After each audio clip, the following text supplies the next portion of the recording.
obviously, we speak of that in the past tense because the Premier League suspended the pre-match routine of the handshakes. Now, this is from April 26, 2012.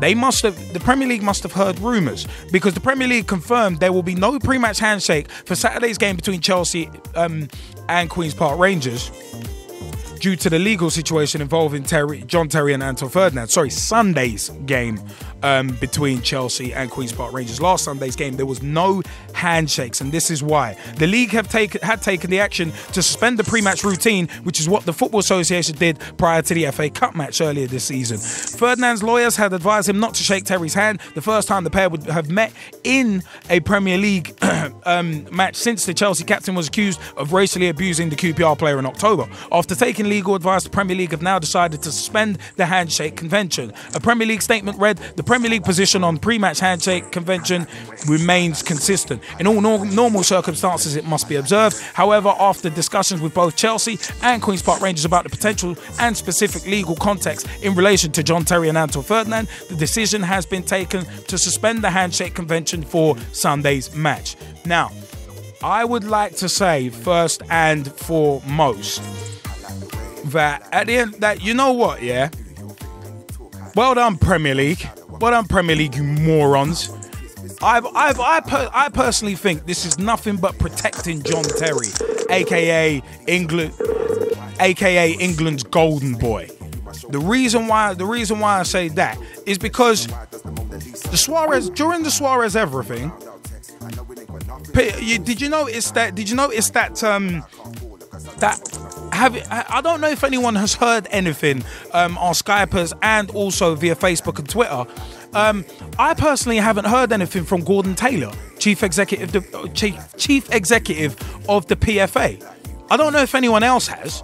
Don't know if anyone else has heard him talking smack recently, but I don't think he has. Because you notice during the Suarez everything, Gordon Taylor was very, very insistent.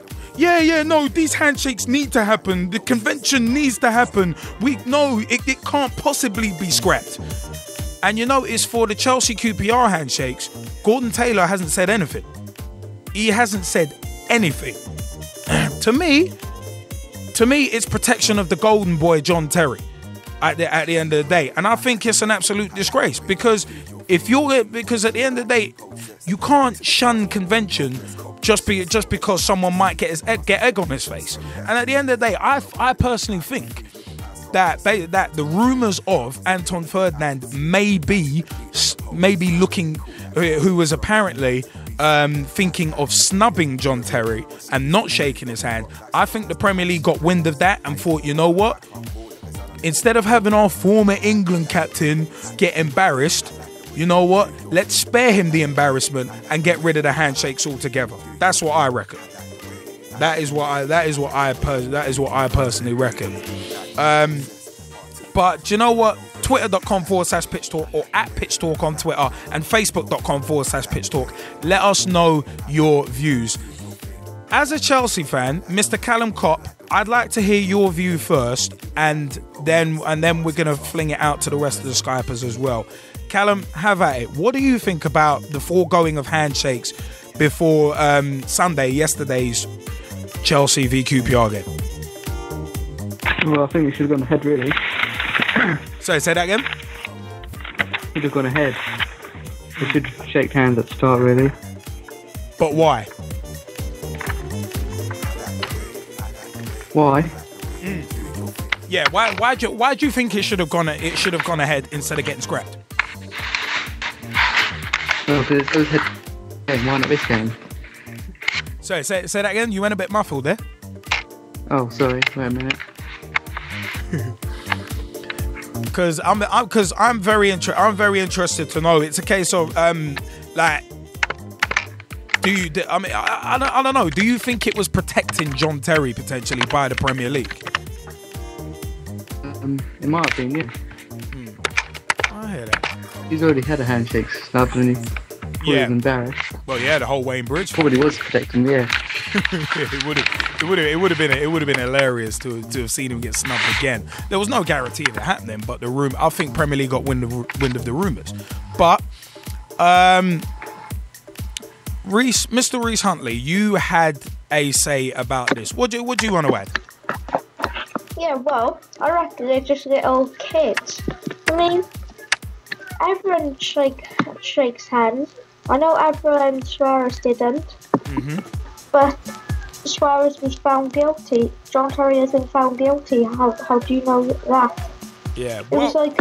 we've always said about the John Terry thing. It is innocent until proven guilty, and his trial doesn't start till July 9th. So we don't know whether he's guilty or not. A lot of people have casted aspersions and made their own judgments about it, which is, in all honesty, is not fair. But it's one of them words. But did you want to? I think Rhys will be back. Rhys will be back in a second. But Mr. Francis Strong, you wanted to add something as well. Yeah, basically, I agree with Rhys basically when he's saying, they are like little kids. John Terry hasn't been found guilty, but I think what's the Premier League got against all right, is with the legal action that, but still let the other players shake hands. It's normal. It's what they do. It's what they do before every game. Just why let them do it? Don't scrap it. It's just stupid and ridiculous. No, I hear that. I agree with you. Why? It's one of them ones. If it's such an institution, why scrap it? Because they didn't scrap it earlier in the season with the Suarez everything. It's weird. I just found it weird. But Mr. We got Jack Schmeichel Moore. You wanted to have a view on it as well. Yeah, I think Terry and Ferdinand should just grow up and shake hands. No, I hear that. Should all just shake hands. I don't see why they don't really. Just get over it and shake hands. But the decision was taken out of their hands by the Premier League. Do you think the Premier League kind of copped out, so to speak? Don't really know. I don't know, man. I think the Premier League copped out. But Mr. Rhys Huntley, you wanted to add to what you said earlier. Yeah, well, I had a game before, a football game against this team called Grangemouth. And what happened in that game is it was fights. Yeah. It was fights. People were shouting at each other. Some people were racist. At the end of the game, we shook hands. Why can't Terry and Anton do that? No, that's a good point. There are some things. I'm definitely an advocate of there are exceptions of leave it on the pitch at the end of the day. We had at the Ibis, and I mentioned it a few weeks back. We had a game called off because some moron put in a really stupid tackle and broke the ankle and the leg of one of our players. And there could have been like revenge missions and stuff like that because we've had to play them twice since then. But it's one of them ones. Some things you have got to leave on the pitch. There was one jabroni going, "Oh yeah, how's your mum?" being really juvenile, and it's like that sort of stuff is just silly. There have been times I've almost gotten into a fight before on the pitch, whereby a guy wanted to fight me and he's like, "Yeah, I'll see you after the game," and I'm like, shut up. And then he came to me after the game and was like, "Oh, what you got now, big man?" And I'm like, shut up, man. I'm not gonna fight you. That's just stupid. It's football. You leave it on the pitch. So, some things are just, are just silly. But I think the Premier League copped out. I really do.